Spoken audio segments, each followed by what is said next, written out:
அந்த காலத்துலலாம் 2 பேட்ஸ்மேனுக்கு தான் போட்டியே. ஒண்ணு அண்ணன் சச்சின் ரமேஷ் டெண்டுல்கர். இன்னொன்னு தலைவன் பிரைன் சார்ல்ஸ் லாரா. அப்பல்லாம் ஒரு கும்பலு சச்சின் தான் கிரேட்டஸ்ட் அப்படின்னு சொல்லி சுத்திட்டு இருப்பாங்க. ஒத்துக்க முடியாது பாஸு, லாரா தான் பெஸ்ட் பேட்ஸ்மேன் இன்னொரு கும்பல் சுத்திட்டு இருந்தானுங்க. சச்சின் கூட கம்பேர் பண்ணணும்னு சும்மாவா கம்பேர் பண்ணுவாங்க? கிடையாது. தலைவன் உண்மையாலுமே அந்த அளவுக்கு கொடூர பிளேயரு. டெஸ்ட் மேட்ச்ல சுமார் 12,000 ரன்னுக்கு மேல, ஒன் டேல சுமார் 10,000 ரன்னுக்கு மேல, வெஸ்ட் இண்டீஸ்க்கு பல மேட்சுகளை ஒத்தாளா நின்று ஜெயிச்சு கொடுத்துருக்காப்ல.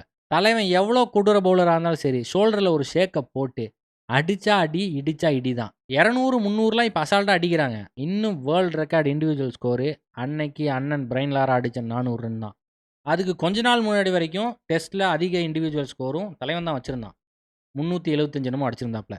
ஆனால் மேத்யூ ஹேடன் என்ன பண்ணுறாப்ல, சுமார் 380க்கு மேலே ஏதோ அடிச்சிட்டாப்ல. இதனால தலைவன் வெறி கொண்டுட்டான். ஹையஸ்ட் இண்டிவிஜுவல் ஸ்கோரு என்னோடதாக தான் இருக்கணும். என்னை நம்பி இந்தியாவில் பல குழந்தைகள் உட்காந்துருக்கானுங்க என்னோட கார்டை வச்சுட்டு. அதிக இண்டிவிஜுவல் ஸ்கோருன்னு என்னோட காரை தாண்டா தூக்கி போடணுன்ட்டு 2004 அடித்த அடி தான் இந்த 400.